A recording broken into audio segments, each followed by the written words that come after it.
할렐루야. 말씀 가운데서 크신 은혜가 함께 하시기를 바랍니다. 영상 한 편 감사합니다. 황의성 씨가 쓴 성령이 계시네 할렐루야 내게 계시네라는 책의 제목은 찬송가 427장 후렴 가사를 옮겨놓은 것입니다.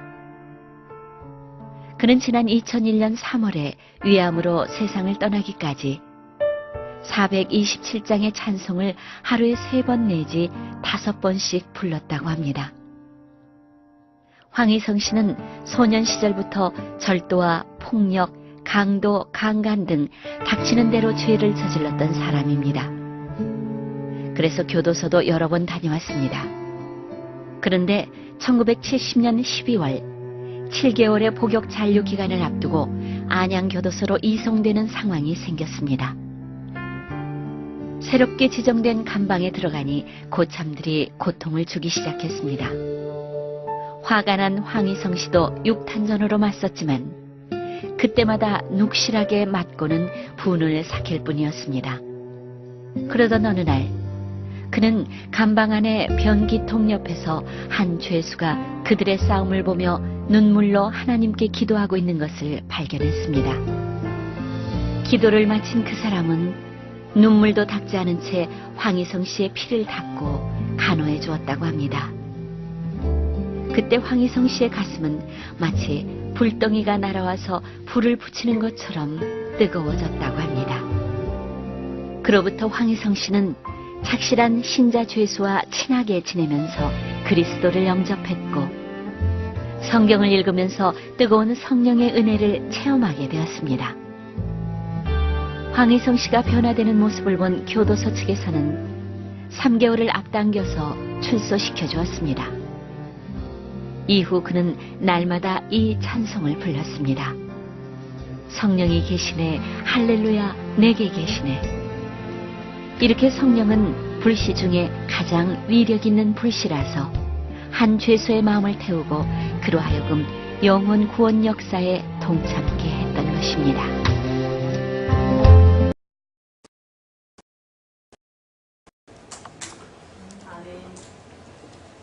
헬렌 켈러가 아주 어린 시절을 열병으로 인해서 하루아침에 보지도 못하고 듣지도 못하고 말하지도 못하는 삼중고의 병에 걸렸습니다.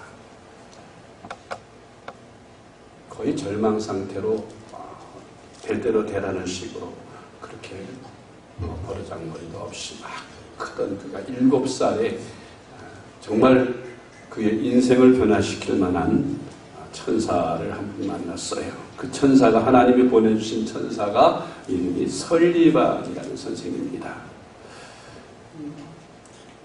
말하고 볼 수 있다면 하나님이 만든 이 아름다운 세상과 설리반 선생님의 얼굴을 보고 싶다고 할 만큼 설리반은 헬렌 켈러에게 사랑의 화신이었어요. 헬렌 켈러의 글 가운데 이런 내용이 있습니다. 나를 처음 만나 주시던 날 선생님은 나를 안고 방에 들어가 예쁜 인형을 손에 쥐어주었다. 그리고 내 손바닥에 인형이라고 글을 써주셨다. 내가 인형이라는 단어를 쓰게 되었을 때 나는 몹시 흥분하여 어머니에게로 달려갔다. 어머니, 내가 글씨를 쓸 수 있어요 하고 외쳤다. 며칠 후 설리반 선생님은 내 손바닥에 물방울을 떨어뜨리며 물이라고 써주셨다. 이렇게 하여 나는 수백 개의 단어를 배워나갔다. 그러던 어느 날 선생님은 내 손바닥에 사랑이라는 단어를 써주셨다. 나는 선생님께 물었다. 선생님, 사랑이 뭐예요? 선생님, 사랑이 뭐예요? 이 질문은 헬렌 켈러의 질문만은 아닌 것 같습니다.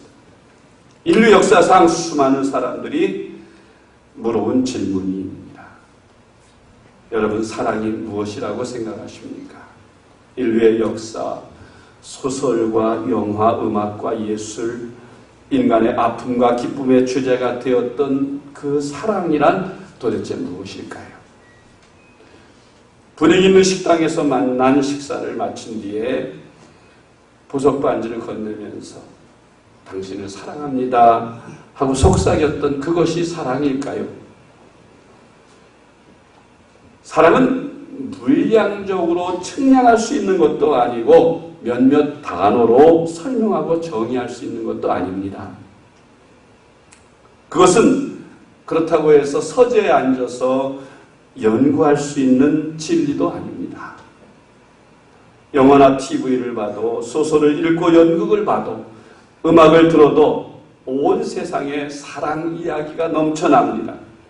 그런데도 불구하고 사람들은 진정한 사랑이 무엇인지 모르고 저마다 사랑의 고갈을 느끼며 살아가고 있습니다.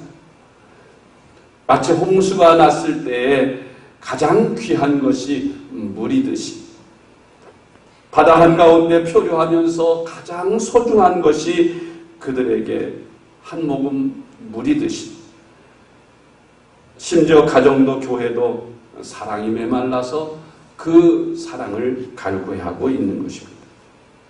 오늘날 인류의 문제, 온 세계의 문제는 사랑의 홍수 속에서 진정한 사랑을 찾을 수 없는 귀한 문제인 것입니다. 사랑이 고갈된 것, 그것이 모든 문제의 근원이라고 합니다. 우리 사회에서 일어나고 있는 온갖 문제, 또 가정에서 일어나고 있는 문제, 교회에서 일어나고 있는 많은 문제들이 전부 사랑의 고갈에서 시작된 것이라는 것입니다. 사랑이 무엇입니까?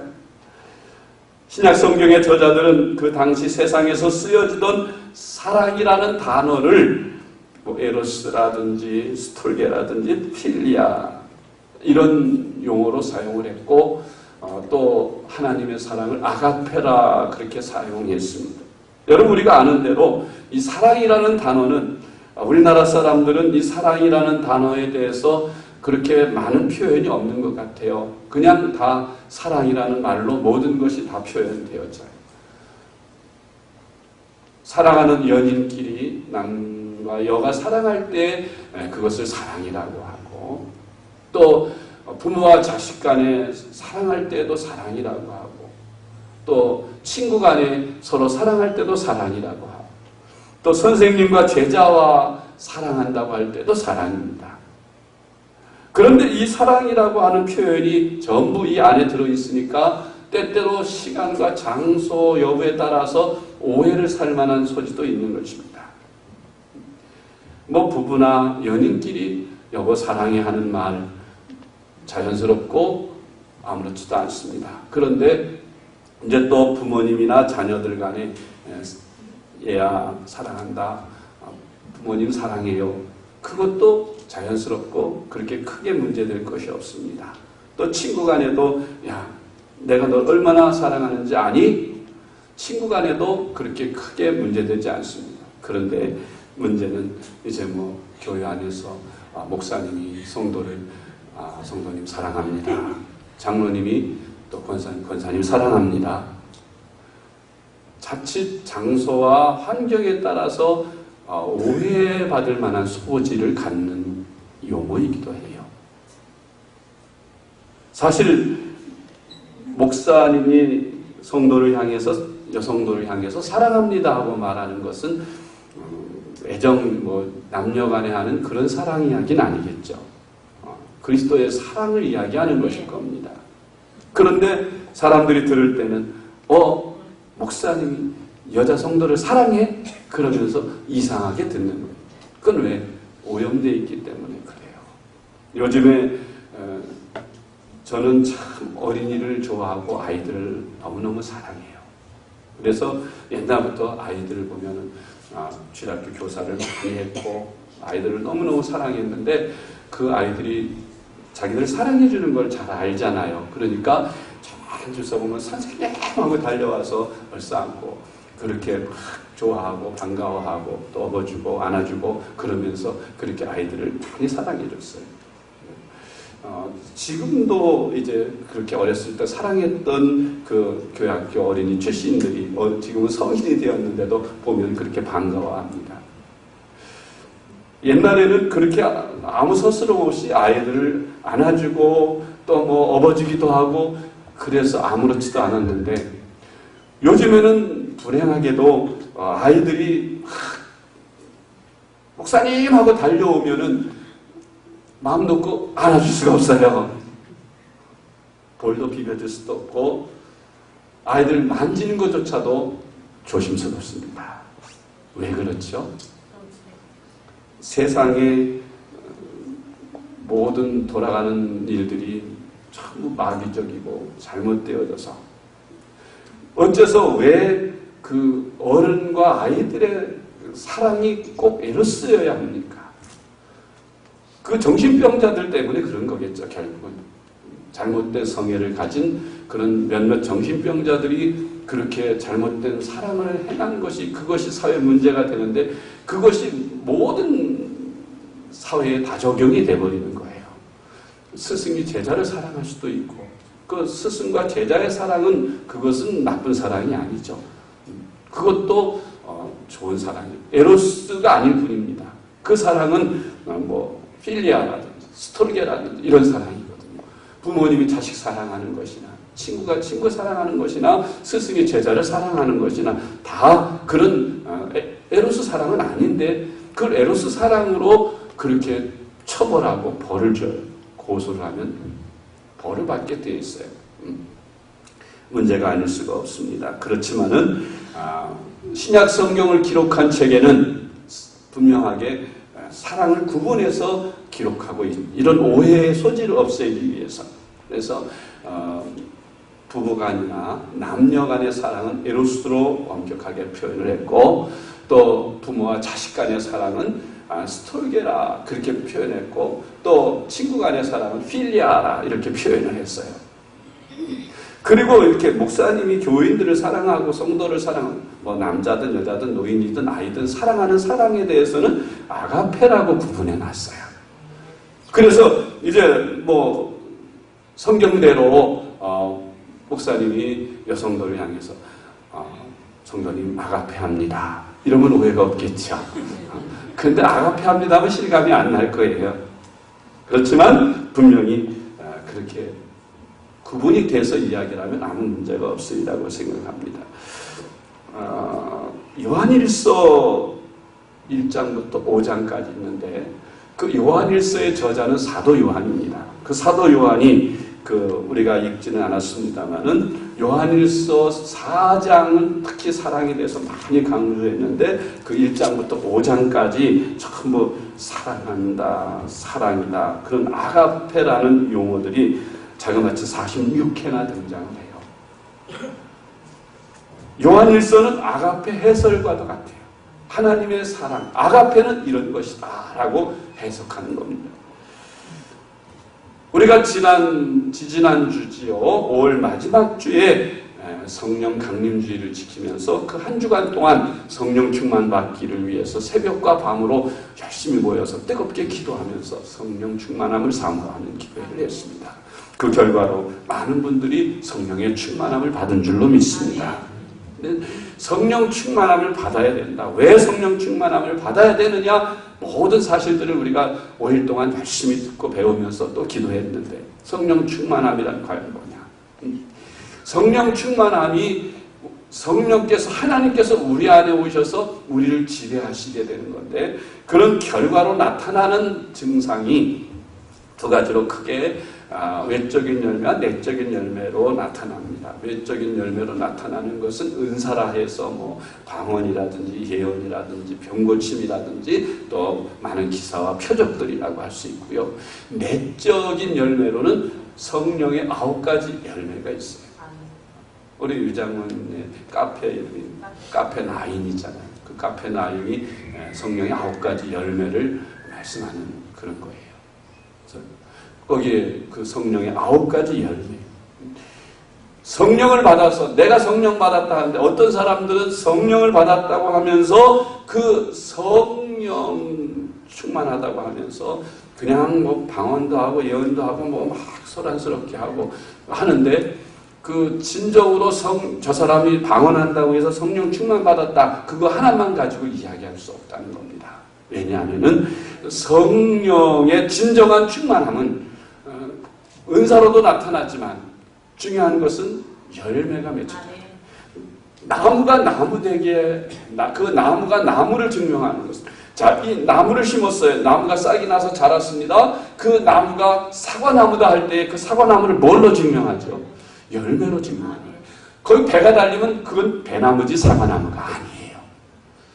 사과나무는 사과 열매를 맺어야 사과나무인 것처럼 우리가 육신의 사람이었다가 성령을 받아서 성령의 사람이 되었으면 그 사람이 성령의 사람인 것을 나타내는 것은 그 사람에게서 열려지는 열매들을 통해서 나타나는 것입니다. 그 사람의 성품을 통해서 성령의 열매가 나타나야 그 사람이 성령의 사람인 줄 믿습니다.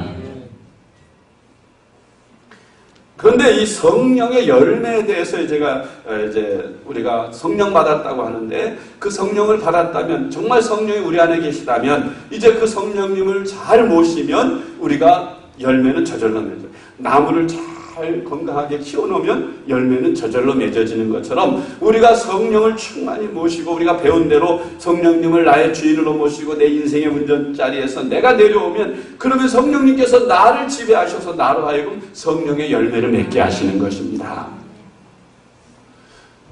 그 성령의 열매들이 어떤 열매들이 맺혀지는가에 대해서 말씀드리므로 우리가 진정한 성령의 충만함을 받고 살아가는 법을 같이 배우고자 합니다. 오늘 첫 번째 시간으로서 성령의 첫 번째 열매인 사랑에 대해서 말씀드리고 은혜를 받고자 합니다.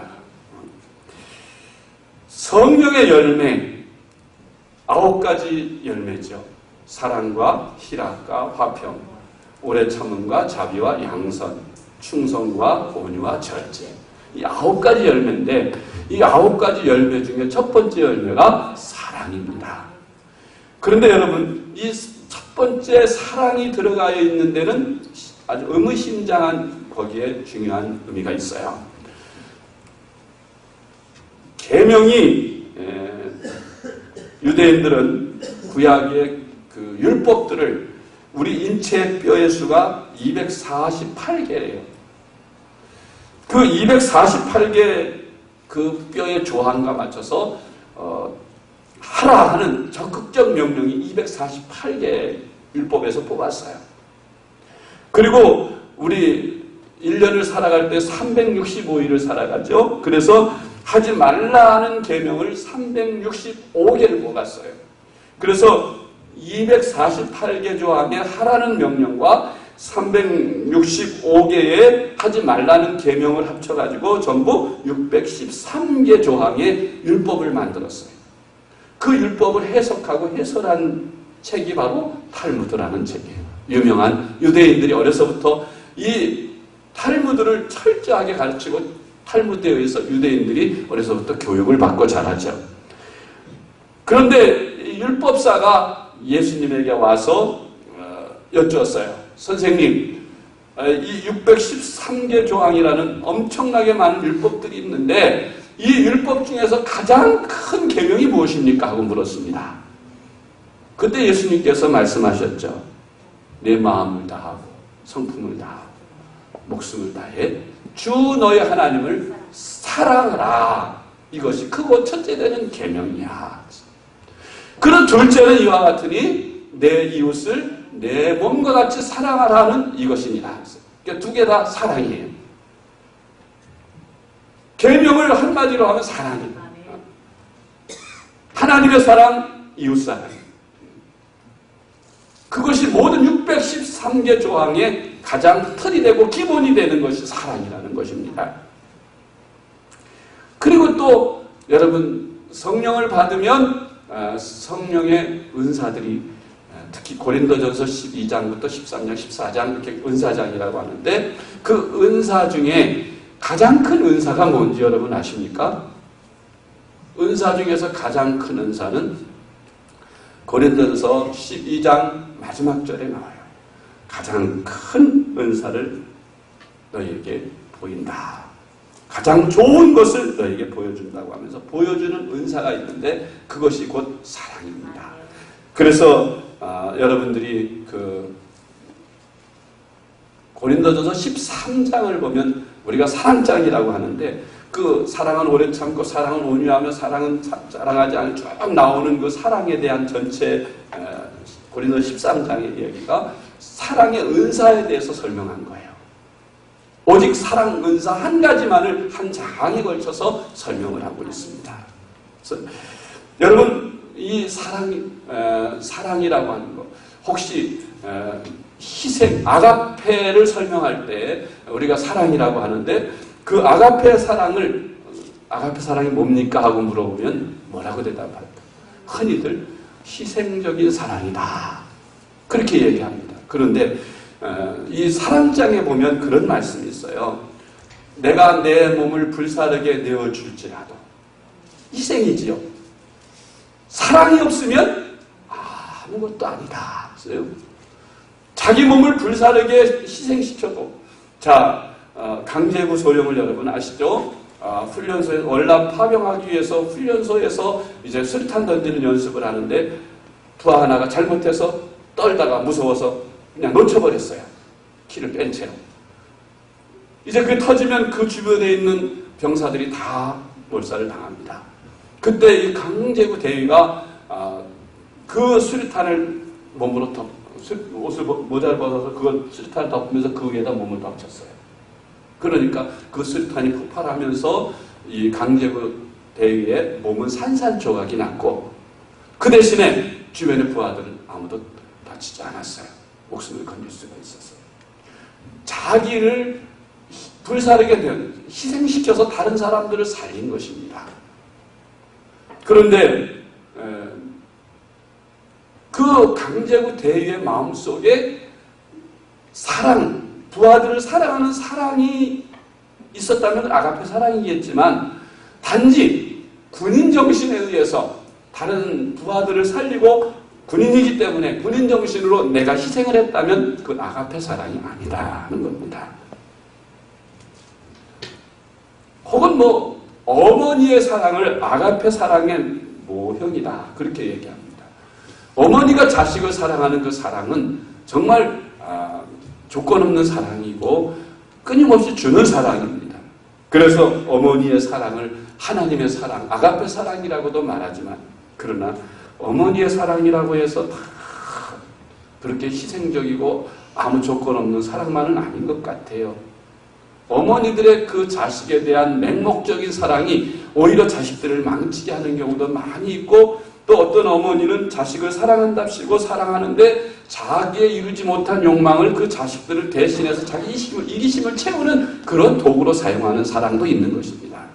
그건 진정한 아가페 사랑이라 할 수가 없는 것입니다. 그럼 오늘 본문 말씀이 말하는 아가페 사랑은 과연 어떤 것일까요? 이 아가페 사랑을 제가 읽지는 않았습니다만은 요한일서 4장 7절 이하에 나와 있는 이 하나님의 사랑, 아가페 사랑, 사도 요한이 설명하는 그 사랑을 보면 8절에서 하나님은 사랑이다.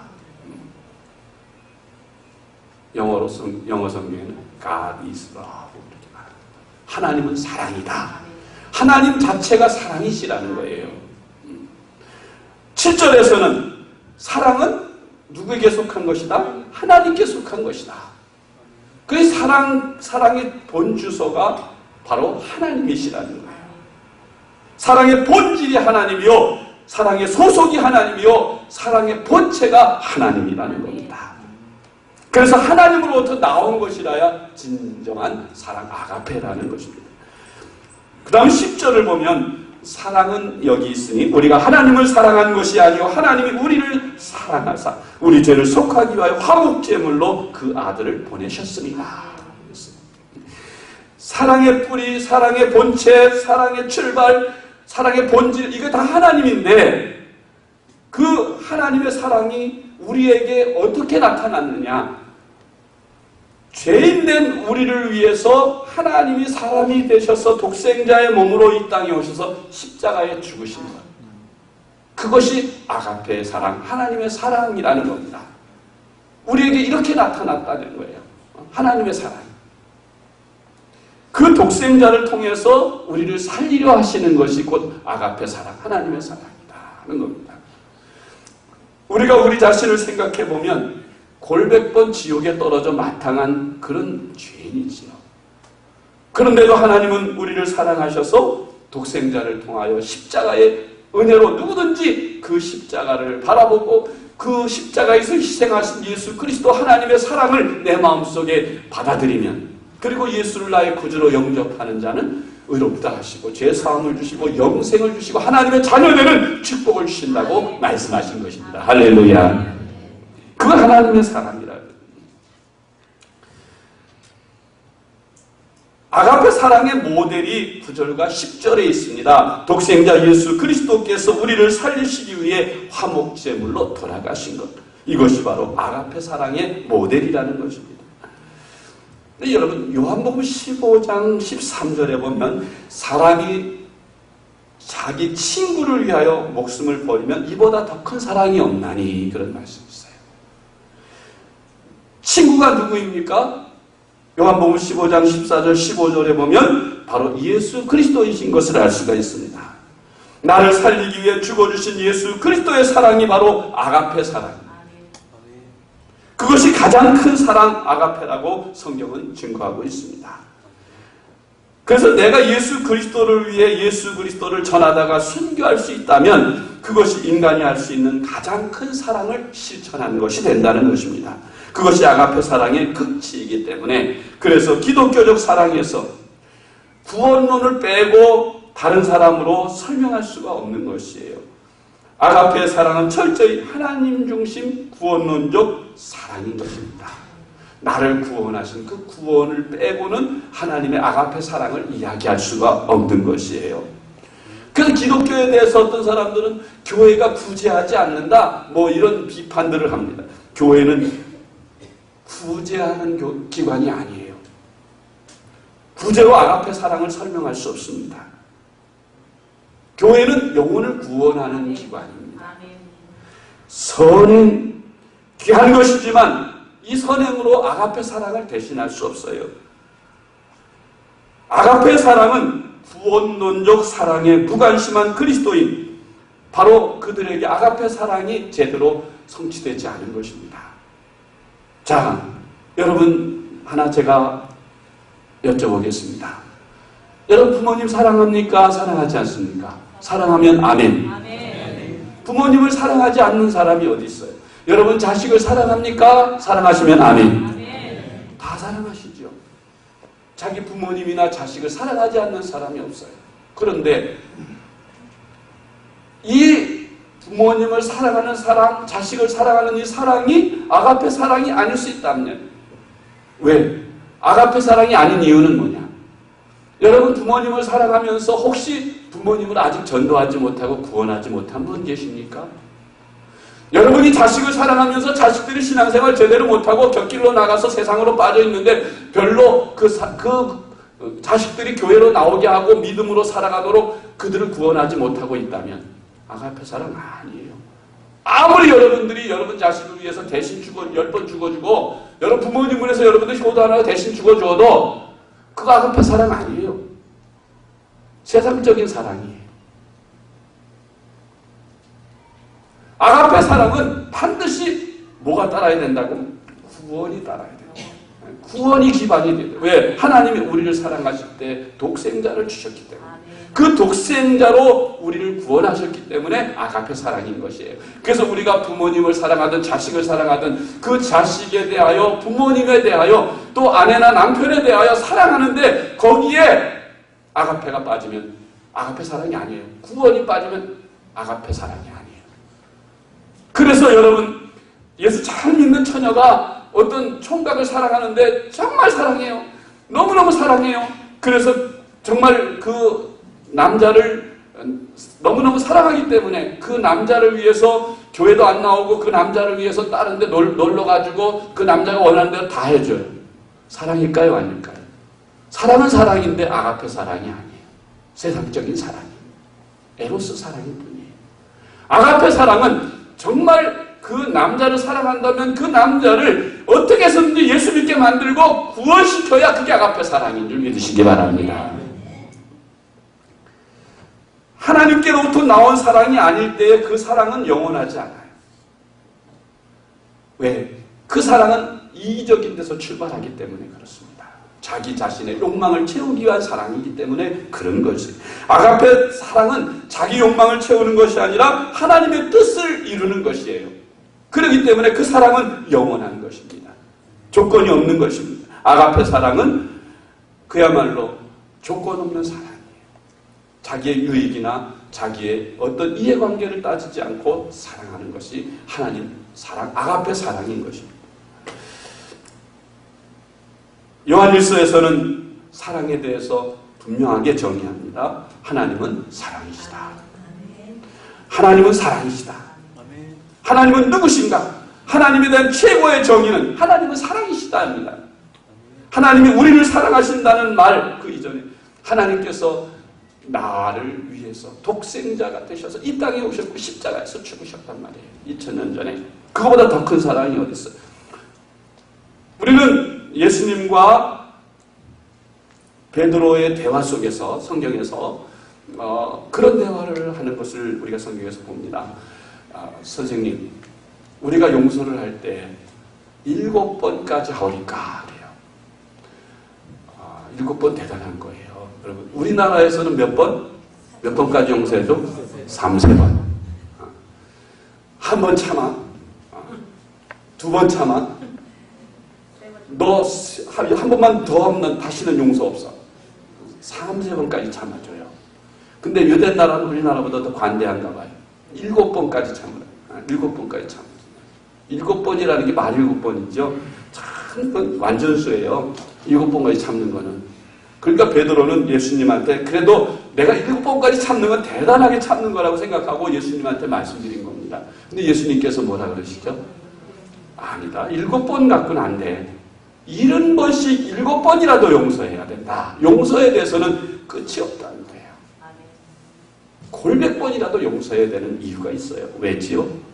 바로 우리가 인간이 하나님 앞에 그런 골백번 죄를 져도 골백번 다 용서받기 때문에 그래서 우리도 용서할 때 골백번이라도 용서해야 된다는 겁니다. 할렐루야. 그게 아가페 사랑이라는 거예요. 여러분, 우리가 어떻게 사랑할 수 있습니까? 사도 말씀합니다. 우리가 서로 사랑하자. 요한일서에서 강조하는 게 계속 외치는 게 그래요. 우리가 서로 사랑하자. 사랑하는 자들아, 우리가 서로 사랑하자. 사랑하자.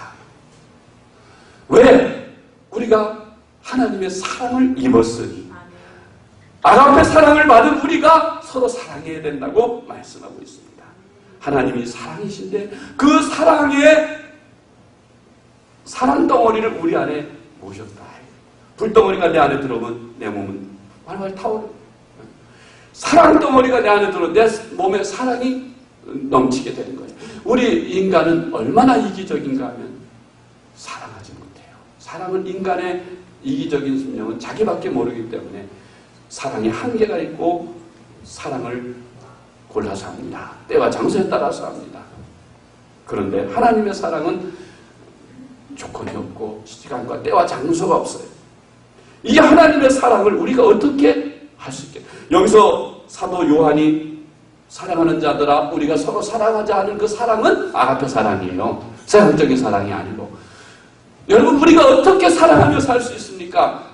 예수를 믿으면 당연히 예수님처럼 우리도 사랑하며 살아야 되겠죠. 마음은 원이지만 그러나 몸이 안 따라요. 우리 이기적인 욕심이 그것을 따라주지 않아요. 우리 그런 찬송들 있잖아요. 바울처럼 예수님처럼 그렇게 살 순 없을까? 그러나 내 못난 자아가 그렇게 못하게 만드는 거예요. 그럼 어떻게 살아야 되느냐? 예수님, 성령님을 내 안에 모셔야 돼요. 사랑 덩어리를 내 안에 모셔야 내가 바뀌어지는 거예요. 사랑이 나를 강권하시는 거다. 하나님의 사랑이 내 안에 들어오셔서 나로 하여금 사랑하도록 강권하시니까 내가 사랑하게 되는 줄 믿으시기 바랍니다. 사도 요한이 예수님의 그 사랑을 체험했어요. 받았어요. 예수님이 보니까 예수님이 사도 요한이 기록한 성경이 요한복음, 요한 1, 2, 3서 또 요한계시록. 사도 요한이 기록한 성경인데 그 요한복음에 보면은 그 가늠하다가 현장에서 잡힌 여인이 붙들려 오는 장면이 있어요. 다 이 사람들이 돌로 쳐 죽이려고, 예수님 돌로 쳐 죽일까요? 율법에는 가늠하다 현장에 붙들리면 돌로 쳐 죽이라고 했는데요. 살기 등등해서 예수님한테 물을 때 예수님께서 땅에다가 뭐라고 쓰셨잖아요. 누구든지 죄 없는 자가 돌로 쳐라.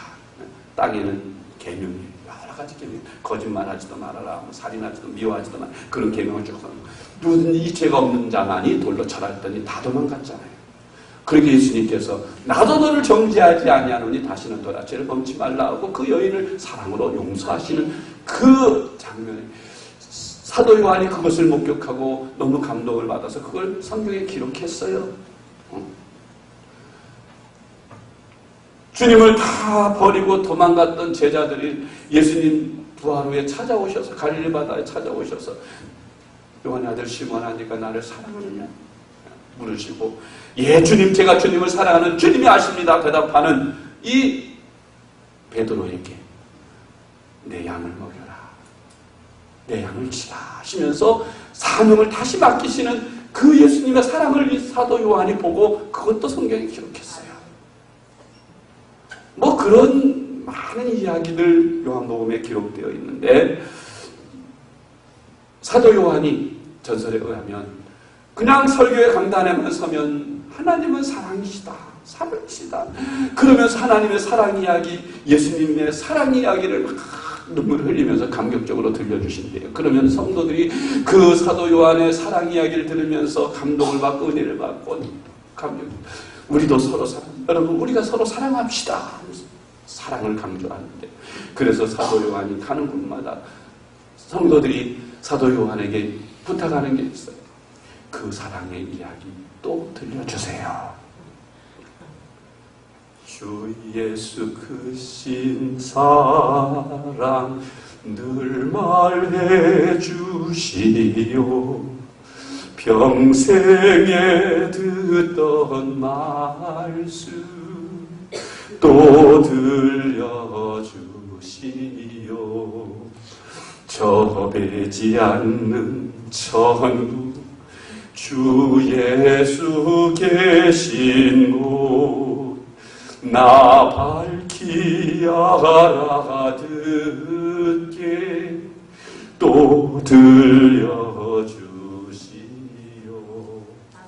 평생에 듣던 말씀 평생에 듣던 말씀 주 예수 크신 사랑 또 들려주시오. 아멘. 그렇게 사도 요한한테 사랑 이야기를 들려달라고 했대요. 사도 요한은 그렇게 사랑을 감동받아서 기록할 뿐만 아니라 자기도 그 사랑을 실천하면서 살려고 그렇게 애를 쓰다가 마지막까지 그리스도의 사랑을 전하며 살다가 주님 앞에 갔다고 하는 것입니다.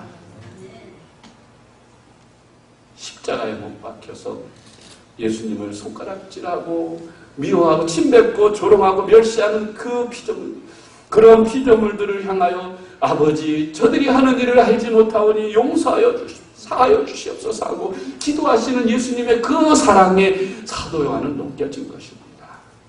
그래서 사도 요한은 예수님을 누구보다도 더 사랑했던 것 같아요.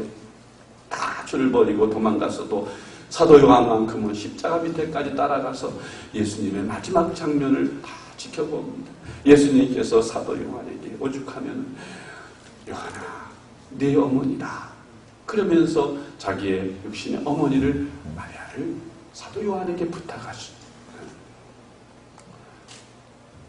사랑하는 제자라고까지 말할 정도로 사도 요한은 예수님을 너무너무 사랑해서 그 곁에서 떠나질 않고 예수님의 사랑을 많이 받으려고 했던 그런 제자였습니다. 그런 제자가 그렇게 오늘 본문을 통해서 강조합니다. 사랑하는 자들아 우리가 서로 사랑하자. 사랑은 하나님께 속한 것입니다. 사랑하는 자마다 하나님께로 나서 하나님을 아느니라. 사랑하지 아니하는 자는 하나님을 알지 못하나니 이는 하나님은 사랑이시기 때문이다. 중요한 말씀하셔요. 사랑하지 않는 자는 하나님을 알지 못하는 자다. 사랑하는 자라야 하나님께 속한 자라고 사도 요한은 외치고 있습니다. 사랑하는 성도 여러분, 우리가 진정 성령을 받은 성령의 사람으로 사랑하고 살고 있습니까? 여러분 사랑을 얼마나 실천하며 살고 있는지, 사랑의 열매를 얼마나 맺고 살고 있는지 우리 자신을 돌아보는 우리가 돼야 되겠어요. 제가 많이는 안 보지만은 드라마, TV 드라마를 보는 걸 참 좋아해요. 근데 그 드라마 가운데 참 좋아하는 드라마, 즐겨보는 드라마가 있어요. 그 못난이 주의보라는 드라마 7시인가에 하죠. 그 못난이 주의보 그 주인공이 참 마음에 들어요. 우리 예수 믿는 사람들이 저렇게 살아야 되지 않나. 정상이 아닌 사람이에요. 귀가 하나밖에 없는 그런 원숭이들만 사는 나라에 귀가 둘 달린 원숭이, 완전히 병신 취급당하는 거가 똑같더라고요. 정직하고 신실하고 그냥 그렇게 정직하게 사는 사람이 오히려 이상하게 생각되는 이 사회의 모습을 그 작가가 잘 드러내주고 있는 것 같습니다. 우리 예수 믿는 사람들은 세상에서 그와 같이 보여야 될 것 같아요. 이상하게 보여야 됩니다. 다른 사람들은 다 뇌물 먹고 거짓말하고 속이고 그렇게 사는데 정직하게 바르게 살려고 하는 그런 모습을 보이는, 이상한, 어딘가 이상하고 뭐가 빠진 것 같고 잘못된 거. 그건 못난이라고 해요. 못난이. 사랑하는 성도 여러분, 우리는 그리스도인으로서 성령을 받은 사랑 덩어리를 모시고 사는 우리가 사랑하지 않고 이기적으로 산다면 우리는 그리스도인이라는 증거를 내보일 것이 없습니다. 하나님을 믿는 사람이라고 할 수가 없을 것입니다. 우리가 사랑하지 못하고 살 때가 너무나 많아요. 아가페 사랑을 실천하면서 사는 저와 여러분 될 수 있기를 바랍니다. 한 가지만 더 말씀드릴게요. 성경에 사랑에 대한 이야기가 많이 기록되어 있는데 특히 구약 성경에 굉장히 가슴을 뭉클하게 하는 사랑 이야기가 있어서 소개합니다. 호세아서에 기록되어 있는 이야기인데요. 그 호세아라는 하나님의 종이 있었어요. 하나님의 부름을 받은 하나님의 종이 있었는데 하나님께서 이 호세아에게 어느 날 말씀하시기를, 호세아야, 너는 저 디블라임의 딸 고멜이라는 여자와 결혼해라. 디블라임의 딸 고멜이라는 여자는 어떤 여자냐면은 창기예요. 창녀촌에서 몸을 팔면서 그렇게 아주 음란하게 사는 여자입니다. 그 고멜이라는 여자를 데려다가 돈 주고 사다가 아내로 삼으라는 거예요.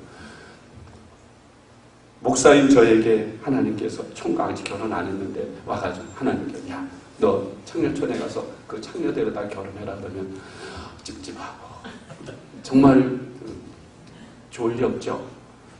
그런데 어떻게 합니까? 하나님의 종이니까 호세아가 순종해요.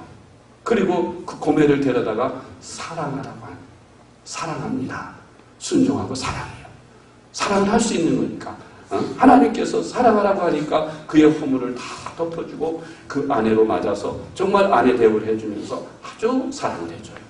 그런데 이 고멜이라는 여자는 그렇게 자기를, 과거를 다 묻어두고 다 덮어주고 그냥 정말 하나님의 선지자의 아내로 삼아서 거룩한 자리에, 거룩한 위치에 사모가 되게 해줬는데 그러면 참 고마운 줄 알고 그때부터라도 정말 의롭고 거룩하고 깨끗하게 그렇게 성결하게 살아야 되지 않겠습니까? 그런데 이 고멜이라는 여자는 천성이 그래서 그런지는 모르지만 못 참고 결혼한 중에서도 자꾸 딴 데를 쳐다봐요. 자기 남편을 쳐다보고 자기 그렇게 사랑해주고 과거를 다 덮어주고 용서해주고 아내로 맞아준 그 창기에서 돈 주고 사다가 자기를 이렇게 자유롭게 해준 그 남편을 바라보면서 평생 갚아도 못 갚을 그 은혜는 다 저버리고 자꾸 딴 데 한눈을 팔아요. 이 남자 저 남자 쫓아다니면서 이상한 짓을 자꾸 하고 돌아다닙니다. 호세아가 가슴을 지금 미칠 지경이죠. 다 압니다. 알지만 또 하나님이 어떻게 덮으라고 계속 덮고 사는데 임신을 했어요. 기뻐해야 될까요? 슬퍼해야 될까요? 호세아가 뭐 어떻게 해요? 그래도 자기 아내가 임신했으니까. 그리고 아이를 낳았어요. 근데 하나님께서 이름을 지어주시는 거예요. 이름을 이스라하라, 요한이라 하라. 얼마나 좋겠어요. 저가 자기 백성을 저희에서 구원했다. 얼마나 좋아요. 그런데 하나님께서 호세아에게 너무하였지. 이름을 뭐라고 지으라 그랬어요? 로루하마라. 로루하마. 로루하마는 무슨 뜻이냐면 긍휼히 여김을 받지 못한. 긍휼히 여김을 받지 못한. 왜 긍휼히 여김을 받지 못하느냐? 누구 자신이 알아야지 사랑을 해주지. 하도 여러 사람에게 돌아다니면서 씨를 받아가지고 누구 새끼인지 알 수가 없는 거예요. 그러니까 긍휼히 여길 수가 없어요. 긍휼히 여김을 받지 못할 만한 그런 딸이에요. 그래도 어떻게 해요? 눈물을 머금고 그냥 또 자기 자식으로 그냥 데리고 사는데 얼마 있다가 또 임신을 했어요.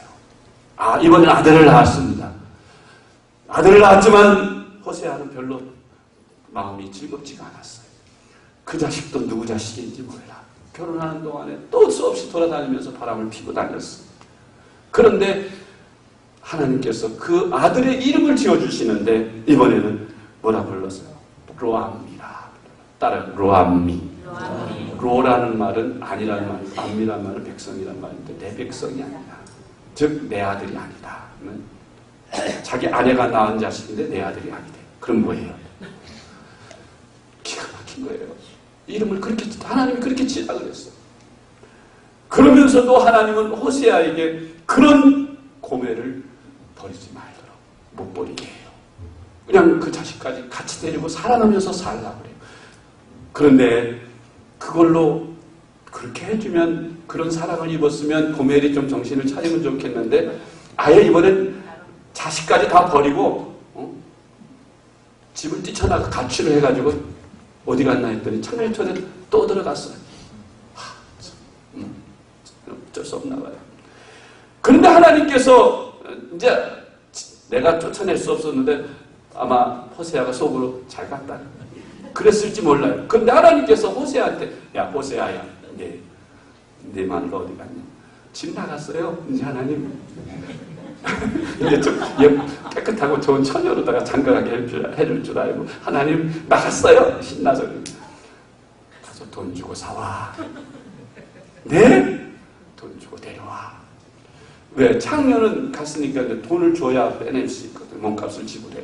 그래 가지고 있는 거 없는 거 다 꺼다가 몸값 지불하고 또 다시 데리고 왔어요. 그리고는 하나님께서 호세아한테 사랑해야 돼.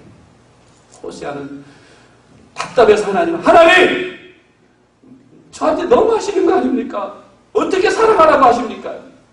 호세아야 내 마음이 내 마음이다. 내 마음이 내 마음이다. 하나님의 마음이 바로 호세아의 마음이다. 내가 그를 위해서 독생자 예수를 내 하나밖에 없는 자식을 십자가에 그 조롱과 멸시 받으며 죽게 해서 겨우 살았더니 이게 뜻대로 안 살고 또 범죄하고 용서해주면 또 범죄하고 또 범죄하고 또 범죄하고 자꾸 교회를 뛰쳐나가 자꾸 세상 길로 나가 용서해주면 또 가서 그 짓하고 또 버리고 싶겠어요. 어떡하겠어요. 버리고 싶지만 그런데 하나님은 그래도 버리지 않고 사랑하고 용서하게. 너 이 마음, 이 말을 내 백성 이스라엘에 가서 외쳐. 그 선지자가 얼마나 마음에 실감나게 전하겠어요. 자기가 그렇게 살았으니까 하나님의 마음을 너무나 이해를 잘해서 이스라엘 백성들에게 피를 토하면서 열심히 회개하라고. 하나님이 여러분을 이렇게 사랑하신다. 이스라엘 백성들을 그렇게 사랑하셨는데 왜 이렇게 자꾸 이스라엘 백성들이 하나님을 따라 우상 숭배하고 타락하고 범죄하느냐. 하나님 앞에 회개하고 돌이켜라 하고 그러니까 사랑하는 성도 여러분, 아가페 사랑은 고멜과 같은 저와 여러분, 난 고멜 아닌데 어느 분이 목사가 고멜 같다는데 여러분 누가 고멜 아니라고 하겠어요. 하나님 앞에 여러분 얼마나 많은 죄를 범합니까? 하나님 말씀대로 산 적이 우리가 얼마나 하나님 뜻대로만 순종하며 살았어요. 불순종할 때도 많지 않습니까? 용서해달라고 기도하고 회개하고 또 범죄하고 또 범죄하고 고멜과 같은 우리를 사랑하시고 용서하신 하나님의 그 사랑으로 아가페 사랑. 내가 너를 용서한 것처럼 너도 용서해라. 내가 너를 사랑한 것 같이 너도 서로 사랑해라. 너희가 서로 사랑하고 감싸라. 사랑은 허다한 죄를 덮느니라. 평생을 같이 살라고 부부로 맺어줬는데도 왜 그렇게 싸우고 다투니? 사랑하게 용서해라. 여러분, 가족도 사랑하지 못하면서 이웃을 어찌 사랑하겠어요? 그리스도의 사랑을 가지고 우리는 아내, 가족, 내 가까이 있는 사람을 사랑하는 건 너무나 당연한 것이고, 하나님의 아가페 사랑은 우리에게 요구하시기를 저 예수 안 믿는 세상 사람들, 이웃 사람들을 보살피고 그들에게 하나님의 사랑을 전하라고 하는 거예요.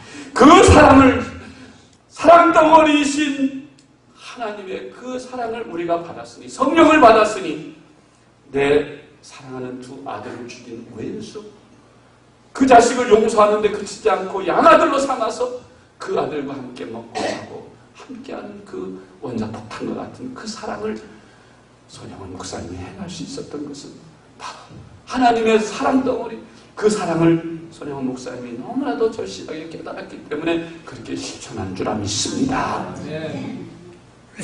문둥이들이 사는 저 이방 섬나라에 가서 복음을 전하겠다고 갔는데 10년이 되도록 한 사람도 예수를 안 믿어요. 아무리 열심히 그들에게 봉사하고 섬기고 막 애를 써도 안 되는 거예요. 그래서 한 문둥이를 붙잡고 문둥병자에 도대체 내가 그렇게 10년 동안 당신들을 섬기면서 예수 전하는데, 복음 전하는데 왜 안 믿습니까? 당신은 건강하잖아. 문둥이가 아니잖아. 우리 심정을 어찌 알겠어? 그러니까 자꾸 천국 얘기하지.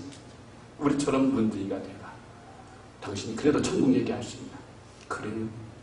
그 자리에서 주사기로 문둥이의 고름을 뽑아가 자기네가 주사해서 스스로 문둥이가 돼가지고, 그래서 그 문둥이들에게 복음을 전해서 그 마을 모든 망환자들이 다 예수 믿고 복음화되는 축복을, 그렇게 희생하고 헌신한 그 사랑이 어디서 나왔겠어요? 다 하나님의 사랑, 아가페 사랑인 줄 믿습니다. 성령을 받아서 성령이 강권하시기 때문에 그렇게 사랑한 줄로 믿습니다. 우리는 그렇게 기도해야 될 거예요. 하나님, 나는 너무나도 이기적이고 사랑이 메마른 자입니다. 강팍한 자입니다. 나는 사랑할 수 없어. 그러나 사랑이신 성령님, 사랑이신 하나님 내 안에 오셔서 나를 감동하시고 나를 감화하시고 강권하셔서 나로 하여금 사랑할 수 없는 자를 사랑하게 하시고 사랑을 실천하며 생명까지 대신 줄 수 있는 그런 사람으로 살게 하옵소서. 그렇게 기도해야 될 줄로 믿습니다.